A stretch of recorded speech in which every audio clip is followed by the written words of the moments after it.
Sa ikalimang araw ng training camp ng Los Angeles Lakers, isang nakakagulat na pahayag ang binitawan ni DeAndre Ayton.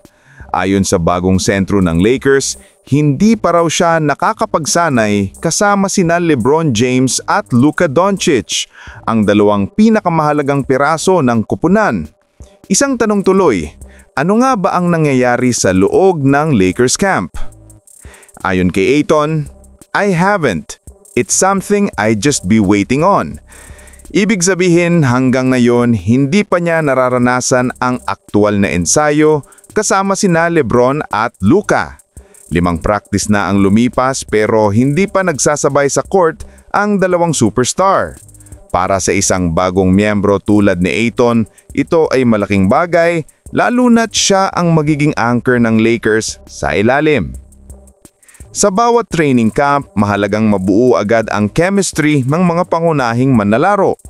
Ngunit sa sitwasyong ito, tila nagkakaroon ng delay sa proseso. Maraming analyst ang nagsasabing maaaring pinapahinga lang ng coaching staff sina LeBron at Luka upang maiwasan ng injury o fatigue bago magsimula ang preseason. Pero para kay Ayton, halatang may halong pagkadismaya dahil gusto niyang makita kung paano siya babagay sa sistema kasama ang dalawang bituin. Sa kabilang banda, may isa pang isyung lumalabas mula sa Lakers camp. Ayon kay Dan Wojcicki ng Los Angeles Times, isa sa mga sinusubaybayang player ngayong camp ay si Dalton Knecht. Ayon kay Wojcicki, kung gusto ni Knecht na magkaimportansya sa roster o kahit bilang trade asset, kailangan niyang figure some things out. Ang ibig sabihin nito, hindi pa nakakakita ng sapat na impact si Knecht sa kanyang unang mga ensayo. Kilala siya bilang sharpshooter mula sa college, pero iba ang level ng NBA. Kailangan niyang mag-adjust sa bilis ng laro, sa physicality, at sa defensive schemes.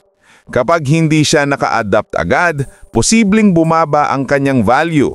Hindi lang bilang rotation player, kundi pati sa mga posibleng trade scenarios. Samantala, patuloy pa rin ang mga tanong kung bakit hindi sabay nagpa-practice sina LeBron at Luka.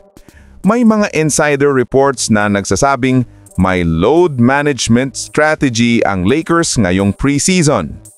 Ibig sabihin, pinipili nilang paghiwalayin muna ang mga heavy minutes players upang masubukan ang iba't ibang lineup combinations. Pero kung tatagal pa ito, maaaring maapektuhan ang chemistry ng buong grupo lalo na't bago pa lamang si Ayton sa sistema. Ang sitwasyong ito ay nagpapakita ng dalawang malaking hamon para sa Lakers. Una, kung paano mabubuo ang cohesion ng kanilang bagong core. At pangalawa, kung paano nila mapapakinabangan ang mga batang players tulad ni Knecht. Para kay Ayton, kailangan niyang maging matyaga pero agresibo. Ipakita sa coaching staff na handa siyang maging backbone ng depensa kahit wala pa ang full lineup. Samantala si Knecht, kailangan niyang patunayan na kaya niyang mag-adjust sa pro level para hindi siya tuluyang malaglag sa rotation. I-comment nyo lang po sa ibaba ang inyong opinyon at huwag kalimutang mag-subscribe sa aking channel.